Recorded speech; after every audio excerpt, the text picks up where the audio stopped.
Ассалаумағалейкум, құрметті достар. Қазір мен сіздермен бір маңызды ақпаратпен бөлісетін боламын. Жалпы қазір әлемдік экономикада дамыған елдерде мына сетевой маркетинг, желілі маркетинг өте керемет дамып жатыр. Бұрыннан да мысалы алатын болсақ, Япония елдерінде 80-90% товар айналымының барлығы осы сетевой маркетинг арқылы жүреді. Америкада мысалы 70% үстінде. И көптеген мысалы миллионерлер жаңа ақша тауып жетістікке жетіп жатыр. Ал біздің елдерде бұл әлде де болса жаңа индустрия істеп жатқандар да бар, бірақ бұған жаңағы негативный көзқарастағы адамдар көп. Мысалы сетевой маркетинг десем, ой қорқады, адам шақыру керек па, сату керек па деп. Өйткені енді қанша адам бар, сонша пікір бар, және де ол кісілердің кімнен қандай ақпарат алғанында өте маңызды. Қазір енді менің түсінігімдегі информациямен бөлсем, және де өзім сіздерге ұсынып отырған компанияда қалай жұмыс жасап ақша табуға болады, сол туралы ақпаратпен бөлісетін боламын. Қазір мына жерде мен сіздерге түсіндіріп кетейін. Ең алдымен жалпы мынандай мен сіздерге бір 3-4 сұраққа жауап беретін боламын. Біріншісі осы видеоның барысында жалпы бизнестің мағынасы да, мысалы орысша жазсаң, суть бизнеса да. Вообще мысалы мағынасы, өйткені жаңа айтып отырмын, қанша адам бар, сонша әркім өзінің жаңағы түсінгені бойынша, үйренгені бойынша түсінеді. Өйткені бұл бизнестің мағынасы, мысалы мен қалай түсінемін, жаңағы көптеген ақша тауып отырған адамдар қалай түсінеді, сол туралы ақпарат. Екіншісі жалпы ақша қайдан табылады бұл жерде? Ақша қайдан шығады? Ақша қайдан алады? Мысалы мен сіздерге қазір продукция әкеліп сатып отырған жоқпын, осыны алыңыздар, мынаны алыңыздар деп. Бірақ бұл бизнеста ақша бар, және өте көп ақшалар бар. Не істеу керек? Мысалы не істеу керек? Чтобы ақша табу үшін бұл жерде не істеу керек? Төртіншісі сіздерге мысалы кім көмектеседі? Кім көмектеседі? Мысалы осындай нәрселер. И нәтижесінде мысалы қандай жаңағыдай нәтиже болады? Қандай нәтиже? Жалпы осындай мысалы сұрақтарға сіздерге жауап берем. Ол мысалы әрбір адамның өзінің ойында бар. Енді қараңыз, жалпысы бизнестің мағынасы деп отырғанымыз, өйткені жаңа айтып отырмын ба, қаншама адам бар, соның әр қайсының ойында әртүрлі, әркім әрқалай түсінеді. Мысалы мен қалай түсінемін? Жалпы дұрысы қалай? Мысалы мынандай не бар? Завод бар, производитель. Мысалы бұл жерде көптеген мысалы кез келген өнімдерді алсақ болады. Және де осы өнімді қолданатын, пайдаланатын мысалы мына жақта халық бар. Енді қараңыздар, халық мына завод мына жаққа производить етіп қана қоймай, шығарып қана қоймай, және бұны мына нарыққа шығару керек, мына халыққа жеткізу керек.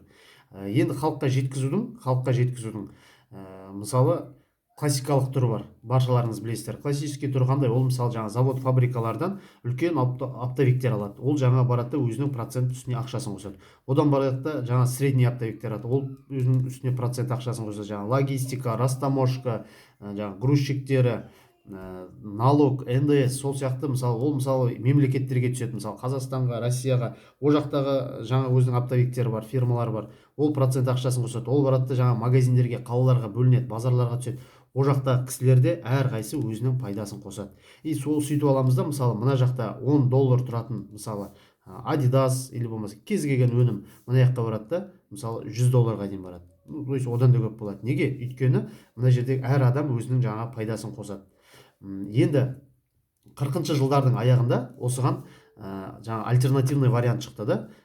Екінші түрі. Бұл мысалы мына жерде дистрибьюция деген. То есть дистрибьютор деген мысалы компанияның, мысалы халықпен ортасында тұрасыз. Мысалы сіз компаниямен тікелей жаңа договор жасайсыз да, компанияның өзінен өнімді сатып аласыз.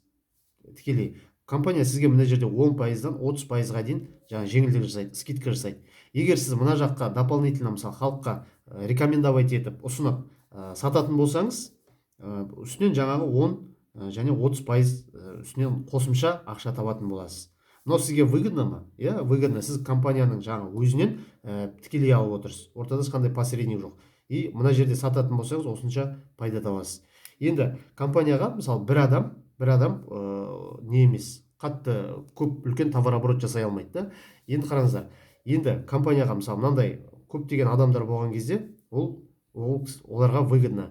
Енді бұның мына классическийдің айырмашылығы, әр адам компанияның өзінен прямой жаңағы 10-30%-ға дейін жеңілдікпен алады. Мына кісілерге тоже выгодно, да? И егер сіз осы мына өзіңіз көрген пайданы мына таныстарыңызға, достарыңызға рекомендовать етіп, осыны ұйымдастыратын болсаңыз, товар айналымды компанияға, мыналарда өздері, бұларға сіз ақша салмайсыз, өздері келеді де компаниядан керекті өнімдерін, біреу мысалы жаңа чай алады, біреу крем алады, біреу жаңағы сабын алады деген сияқты, керекті біреу витамин алады, керекті өнімдерін компанияның өзінен прямой тікелей алады. Біріншіден мына жерге қарағанда товар сапалы болады, өйткені сіз тікелей компанияның өзінен аласыз. Екіншіден бұл жерде арзанға түседі. Неге? Өйткені мынандай методпен кететін болса, мына әлдеқайда қымбат болар ма еді. Өйткені әр адам мына бір-бірінің үстіне процент ақшасын қосады. Мына жерде арзанға түседі. Енді қараңыздар, жалпы осыны ұйымдастырған үшін компания сізге ақша төлейді. Мынадан бөлек за то, что мынаны ұйымдастырған үшін. Мысалы 5% деп алатын болсақ, соның өзі мысалы үлкен ақша болады.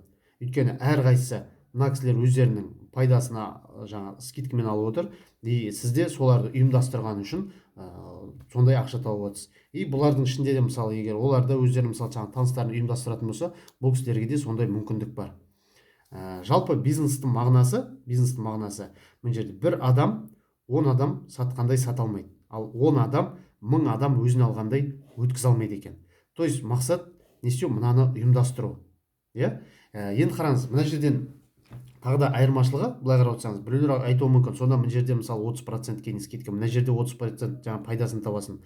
Біз мысалы мынаны алған кезде уже компанияда мынаны ұйымдастырған үшін тағы да соншама ақша төлейді, мысалы 25-30%-ға дейін. Сонда мысалы мына товардың 100% товар болатын болса, соның 60%-ын сіздерге бере ма дейді. Өйткені компанияда қараңыздар, мына жерде ол мысалы 10% қана пайда табатын болса, классический вариантта, ал мына жерде ол 100%-дің 60%-ын мына ұйымдастырушыларға берген үшін, ол бәрібір 40%-ын өзіне қалады. Сонысыздар ма? Компанияға пайда бар. Өйткені мына жерге кететін жаңа реклама, әр адамның, мысалы мына жердегі әр жаңа сатушының, әр оптовиктің пайдасын лучше ол мына жерде сіздерге беріп отыр, біздерге беріп отыр. Сонысыздар ма? То есть мақсат мынаны не істеу? Ұйымдастыру. Енді қараңыздар, жалпы енді бизнес мағынасы қысқаша түсінікті болды деп ойлаймын. Енді бұл жерде мысалы чем больше адамдар, тем больше ақша мысалы көбірек болады. Енді мына жер мысалы жалпы былай түсінікті болатын болса, мен жалпы мына NL компаниясы туралы осы методпен мысалы көптеген сетевой маркетингтер жұмсайды. А егер мысалы осыған компания тіркелу үшін, кіру үшін мысалы определенный ақша болатын болса, уже ол жерде мысалы пирамидаларды осымен жұмсайды. Және солардың кесірінен мысалы біздің халықта сондай жаңағыдай теріс пікір бар, жаңа сенімсіздік бар бұл индустрияға деген. Әйтпесе бұл индустрия деген үлкен миллиардтаған товар оборот жасап отыр, және де сол жасаған товар айналымының тең жартысын, кейбір компанияда жартысынан көбін мына халыққа беріп отыр. Қайтадан жаңа ұйымдастырған үшін, жаңа өзінің скидка ретінде, жаңағы дополнительный доход ретінде. Түсінесіздер ма? Енді қараңыздар, мысалы в частности NL компаниясында бұл система қалай жүреді? Мысалы мен өзім осы системамен жұмыс жасауға NL компаниясы алдым, және сіздерді де бұған шақырып отырмын. Өйткені NL компаниясы, NL International деп аталады, компания 2000 жылы құрылған, 2003-тен бастап мына International деген статусты алды, то есть халықаралық да, мысалы қазір бүкіл СНГ-де бар, жақында Турцияда ашылды. Компания негізі российский компания, Россияның Новосибирск қаласында құрылған. Енді қараңыздар, компанияның мысалы 300-ден аста жаңа офистары бар, жаңа товар алып кететін, и 100-ге жуық магазиндері бар. Қазақстанның мысалы үлкен қалалардың өзінде жалпы саны 10 шақты магазин бар Қазақстанда. Енді қараңыздар, компания 20 жыл болды, 2000 жылдан бастап, биыл мысалы 20 жыл болады. Егер продукциясы шамалы болатын болса, сапасы төмен болатын болса, бұл компания баяғыда 20 жыл жұмыс жасамайтын еді. Мысалы бұл жерде 20 жыл жұмыс жасамайтын еді. Білесіздер, любой бизнес мысалы алғашқы 1-2 жылда мысалы 10 магазин ашылса, соның 7-8-і банкрот болады. Қалған 5 жылдықтың ішінде, қалған 3-4 магазиндің ішінен 2-3 тағы да жабылады. То есть ол любой бизнесқа жаңағыдай қатысты статистика. Ал компания егер 20 жыл бойы жұмыс жасап, еще каждый раз мысалы новый мемлекеттерге шығып жататын болса, уже компания әрқашанда өсіп келе жатыр. Ол біріншіден продукциясының жаңағы адамға беретін пайдасы пайдалы болғаннан кейін, да, егер пайдасы болмайтын болса, бір рет алған адам екінші рет уже алмайды, естественно, компанияға товарооборот болмайды. То есть компанияға сенімді партнер, өйткені 20 жыл болды нарықта істеп жатқанына, и осындай жаңа инфраструктуралар бар. Бұдан да басқа новинкалар шығып жатыр. Енді компания қандай өнімдер сатады, иә, ең главный мысалы бізде өнім ғой. Біріншіден компания мысалы мына дұрыс тамақтану, Energy Diet деген мысалы коктейль бар, құрамында жаңа 23 түрлі витаминдер, минералдар, үлкендерге, балаларға арналған осындай пайдалы жаңа правильное питание. Бұл дәмді, артық салмақпен күреседі. Содан кейін мысалы жаңағы обед уақытында я бір тамақ ішетін уақыт болмай қалған жағдайда осыны ішіп алсаңыздар болады. Во-первых, вкусный, полезный, және де мына жаңа витаминдер біздің ағзамыздағы керекті дәрумендермен толықтырады, жетіспейтіндермен. Бұл бір еда. Екіншісі жалпы косметика деп жазылайын. Енді косметиканың ішіне жаңа тек қана боянатын, қыздардың жағатын нәрселер емес, зубный пастадан бастап жаңа жуынатын шампунь, мужской, женский, жаңа кремдер, декоративный косметика, само собой, да, оның барлығы бар. Қазір кез келген адам мысалы косметиканың барлығы қолданады. Үшіншісі БАДы. БАДы деген енді білетін боласыздар, биологически активный добавки дейді, тоже қазақша айтқанда витаминдер. Витаминдер әрбір адамның органдарына арналған витаминдер. Төртіншісі бытовая химия. То есть ыдыс-аяқ жуатын, кір жуатын сондай пайдалы нәрселер. Мысалы біздің магазиндегі алып жүрген күндегі тайт арельге қарағанда, мысалы бұның жаңағы без вредных химикатов, без запаха, без красителей деген сияқты сондай артықшылықтары бар. Енді оны ертең кіріп қолданып көріп жатсаңыздар, өздеріңіз білетін боласыздар. Одан кейін мысалы программа для похудения. Мысалы артық салмақтан, мысалы бүкіл әлемде мысалы 60% адам артық салмақпен күреседі, страдает. Күресетіндер бар, мысалы дұрыс тамақтанып арып кетпесем болады. Возможно, сіздің де айналаңызда сондай таныстарыңыз, достарыңыз бар. Енді қараңыздар, жалпы мінекей осылай. Бұдан да бөлек компанияда қазір мына инфобизнестің қазір дамып тұрған уақыты, қазір мысалы Инстаграмды қалай дамыту керек деген сияқты сондай продукциялар бар. Олар да мысалы сатылады, ол үшін де PV береді. Жаңағыда таза су алатын фильтр сатады тоже компанияда. Қатты қымбат емес, мысалы біз естіп көріп жүрген 200 мың, 300 мың фильтрлар емес, қанша 23 мың теңге ма, сондай тұрады фильтр мысалы. Сол сияқты продукциялар бар. Плюс мыңнан үстінде интернет магазиндармен тоже сотрудничать етеді. Интернет магазин, біз бәріміз білетін Алиэкспресс сияқты сондай атақты интернет магазиндармен сотрудничать етеді. То есть ол кісілерден жасаған товарооборот сіздің жаңағы PV-іңізға PV береді сол үшін. Енді қараңыздар, бұл мынау компанияның продукциялары. Енді бұны алу үшін сіз NL International компаниясына тіркелесіз. Тіркелген кезде сізге мынандай номер береді.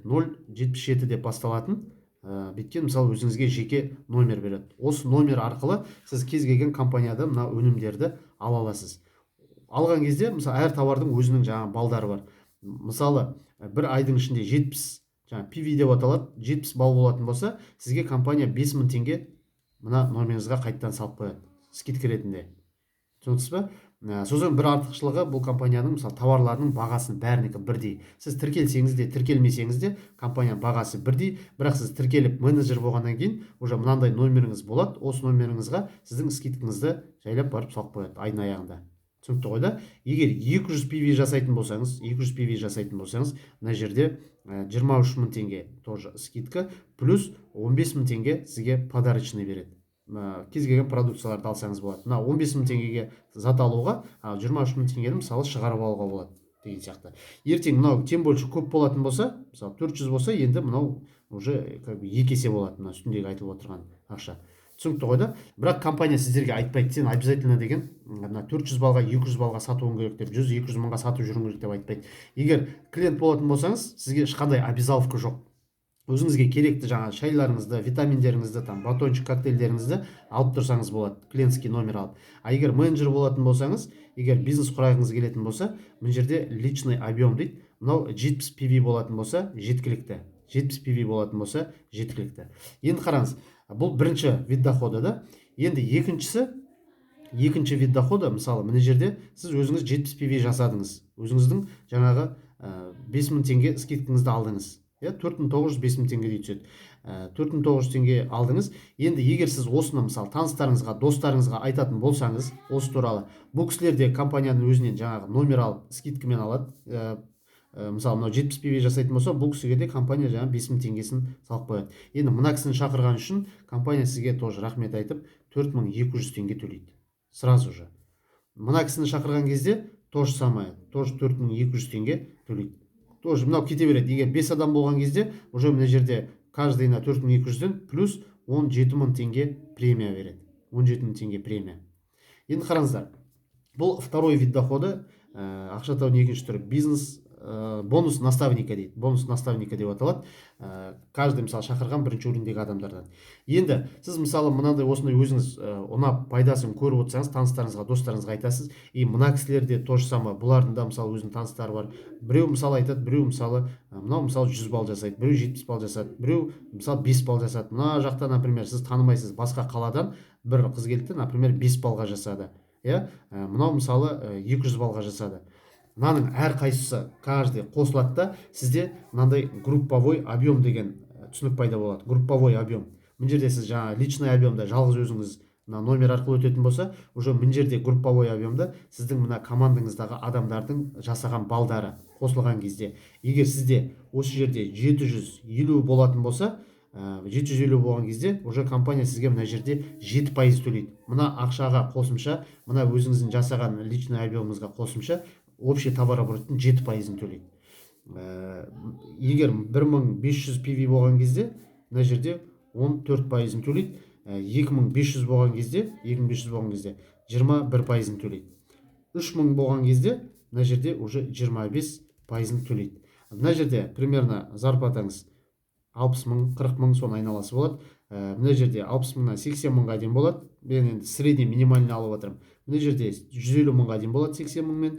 Мына жерде уже 200 мыңға дейін плюс-минус зарплата болады. Енді қараңыз, біздің мақсатымыз, мысалы, барлығымыз мына 3000 PV жасап, мысалы 200 мың доходқа шыққымыз келеді. 200 мыңға шығу үшін не істеу керек? Компанияға сіз 3000 PV жасауыңыз керек. 3000 PV дегеніміз примерно 2 миллион теңгеге товарооборот ұйымдастыру керек. Енді қараңыздар, 2 миллион теңгеге жалғыз өзіңіз товарооборот жасай аласыз ба? Жоқ, жасай алмайсыз, қиын болады да. Ал 45-50 мың теңгеге өткізуге бола ма бір айдың ішінде? 45-50 мың теңгеге өткізуге болады. Егер 45-50 мың теңге өткізуге болатын болса, мынаны баспен істеуге болады. Баспен істегенде қалай? Егер сіз серьезно бизнеспен айналысатын болсаңыз,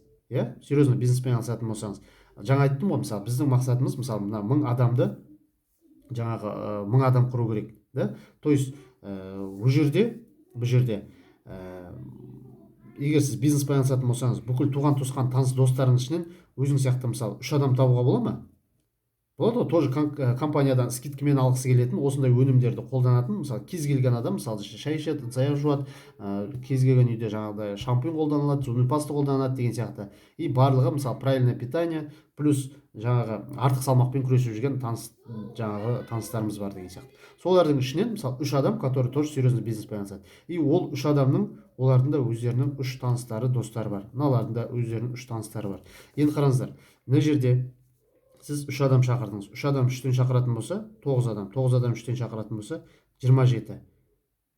27 3-тен шақырса 81. Мына бәрін қосатын болсақ, мына жерде 120 адам болады. Мына 120 адам сіздің командаңыз болып есептеледі. 120 адам сіздің командаңыз. Ал 120 адам жалғыз өзіңіз сіз шақырған жоқсыз ғой. Сіз тек қана мысалы 3 серьезный адам таптыңыз, сол арқылы команда осылай құрылды. Енді қараңыздар, 120 адам даже 45-50 мың теңгеге емес, да? Мысалы, жаңағы 70 PV-ға жасайтын болса, даже мысалы мына жерде мына кісілер 50 мың теңгеге жасайтын болса, жартысына жасайтын болса, мысалы 30 мыңға жасайтын болса, 30 мың теңгеге жасайтын болса, мына жерде қанша? 100 адам 30 мыңнан уже 3 миллион товарооборот кетеді. 3 миллион товарооборот кетеді. Түсінесіздер ма? А бізге 2 миллион шығады. Сіз мынаны жасадыңыз ба? Мынаған шығасыз. Көрдіңіз ба? Сіз бұны жалғыз жасап отырған жоқсыз, ұйымдастырып отырсыз. И әр қайсысы өзінің мысалы жаңағы выгодасын алып отыр. То есть сіз өзіңіздің пайдаңызға мына кісілердің пайдалы жаңағы сапалы өнім қолданып еще скидкамен алып алдырғаныңыз үшін, соны көрсеткеніңіз үшін компания сізге мысалы осындай ақша төлеуге дайын. Потому что компанияға керегі товарооборот, сіз соны ұйымдастырып тұрсыз. Болды, ұйымдастыру жағы да. Енді тура осыны мысалы 5 адамға есептейтін болсақ, мысалы 5 адам, 5 адам каждый 5-5-тен 25, 125, 625 адам. Енді қараңыз, мінекей 620, мына бәрін қосатын болсақ 780 адам болады. 780 адам каждый мысалы 30 мыңға емес, даже 30 мыңға емес, бір 3 мың теңгеге өздеріне қажетті өнім алса болады ғой. Мысалы там чай или там мысалы бір витаминнің өзі мысалы 3,5 мың теңге тұрады. Ішінде жаңа 40 или 60 капсула болады. Мысалы среднем алғанда минимально 3 мың теңгеге алуға болады ғой. Любой адам может позволить. Мына жерде даже 80 санамай, мысалы жерде үшім білесіздер, 2 миллион 100 мың товарооборот болады. То есть сіз мынаны жасадыңыз ба?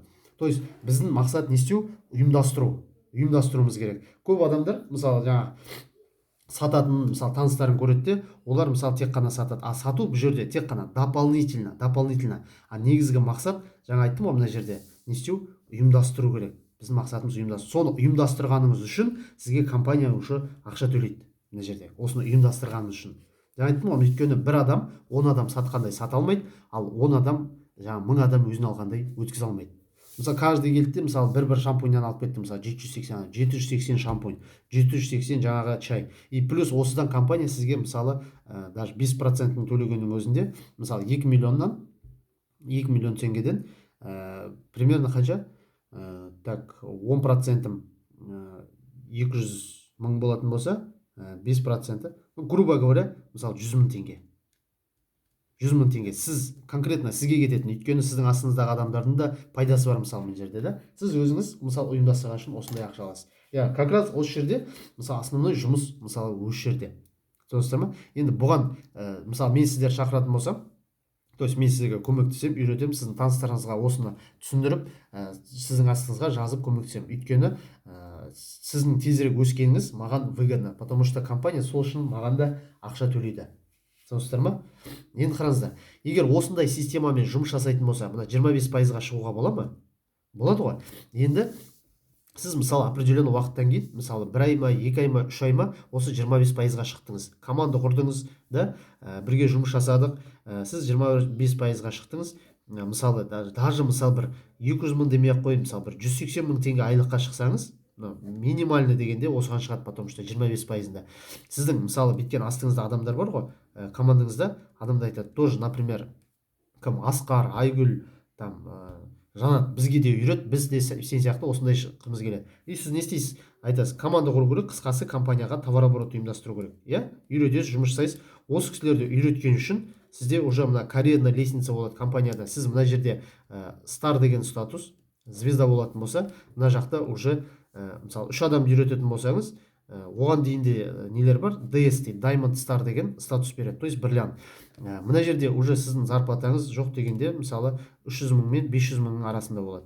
То есть одан да көп болады. Плюс 3 айдан кейін мына общий командаңыздың товарооборотынан тоже определенный процент алып отырасыз. Түсінесіздер ма? То есть мына кісілерге көмектесу сізге выгодно, да? Потому что өзің таныстарыңа, достарыңа, жақындарыңа ақша тауып көмектестің, үйреттің, түсіндірдің. Бірінші өзің түсіндің, сосын мына кісілерге үйреттің, и оларды үйреткен үшін компания тоже сізге ақша төлейді.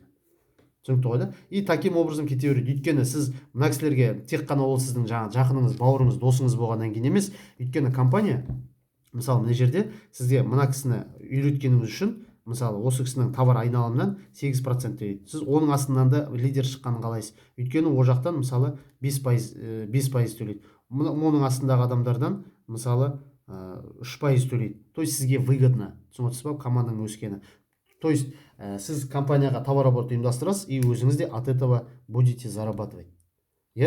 Притом сіз компанияның продукцияларына ешқандай ақша салмайсыз. Әрқайсысы өзінің мысалы басқа қалада болса да сол магазинге барады да, главное сіз тіркеліп, сіздің командаңызға тіркелетін болса, командаңыздағы адамдардың астына тіркелетін болса, уже оның барлығы мына сізде групповой объемға қосылады. Уже мына, потому что компанияда мына номер сол үшін да, чтобы фиксировать ету үшін кімнің командасында деген сияқты.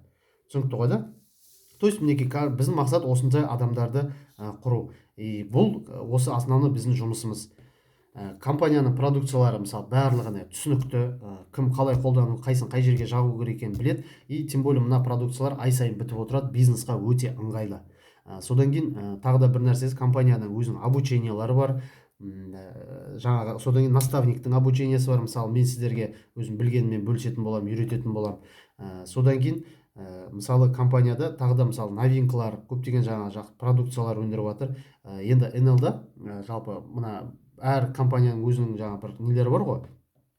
Компанияның офис предоставлять етеді, магазин бар әр қалада. Сіз ақша салып басқа жерден мысалы күтіп отырмайсыз, товарым келу керек, там қазпоштаға барып мысалы очередьта тұрып деген сияқты ақша төлеп ол үшін еще ондай жасамайсыз. Тіркелу бесплатно, кез келген қалаларда магазин бар, то есть международный жасауға болады. Одан кейін бір жақсысы, қазір бізге мынаны онлайн жасауға. Қазір мен мысалы үйде отырмын, үйде отырып сіздермен осындай информациямен бөлісіп отырмын. Жалпы мінекей осындай. Егер істеп көрем дейтін болсаңыздар, пожалуйста, сіздерге тоже менің командадағы адамдарға тағы да керемет мүмкіндіктер бар. Енді оны тіркеліп, сіз белгілі бір шешім қабылдағаннан кейін барып осындай жасауға болады. Негізі мынаны былай жасайын. Мысалы бізде қазір осы Қазақстанда жалпы мысалы менің наставниктерімде, бизнес партнерларда көптеген қыздар бар. Мысалы 1 миллион, 2 миллион, 300 мың, 3 миллион, 500 мың, 300 мың зарплата алып отырған адамдар бар. Мысалы егер сол адамдар істеп алатын болса, мысалы өзіміздің қарапайым қазақтың қыздары, жігіттері жасап жататын болса, неге істемеске? Мысалы мынандай бір история айтып кетейік. Көп адамдарда мысалы сенім болмайды, да? 54-ші жылдан бастап Америкада примерно 1 километрді 4 минуттан аз уақытта ешкім бағындырмаған екен. Содан кейін где-то бір 5-6 жылдан кейін бір кісі соны 4 минуттан аз уақыттың ішінде соны қашықтықта бағындырған. Одан кейін уже сол кісіден кейін где-то 20 мыңдай адам сол рекордты жасаған. Сонсыздар ма? То есть почему? Потому что оған дейін адамдарда сенім болған жоқ. Ол нереально деп ойлады. Мысалы бір кісі рекорд қойды, нереально деп ойлады, и ана кісі жасағаннан кейін уже 20 мың адам жасады. Сонсыздар ма? Адамда сенім пайда болды. То же самое мына бизнеста да, егер бір адамдар жетістікке жетіп ақша тауып жататын болса, онда бізде жасай аламыз. В принципе, тоже оларда да мысалы біз сияқты 2 қол 2 аяқтары бар, 24 сағаттары бар күнде, и ол кісілерде де бар таныс, сіздерде де бар. Сондықтан да енді істеп көріп, ең біріншіден мысалы продукцияның дәмін татып көруіңіз керек. Егер ұнаса, дальше рекомендовать етесіз, егер ұнамаса, естественно, ұнамаған нәрсемен істемейсіз. Жалпы мінекей осындай. Мен өзіме идеясы өте керемет, қызық, потому что кез келген адамға мүмкіндік береді. Бұл жерге жаңа ешқандай бәке сәкенің қажеті жоқ, ешқандай ақша салмайсың.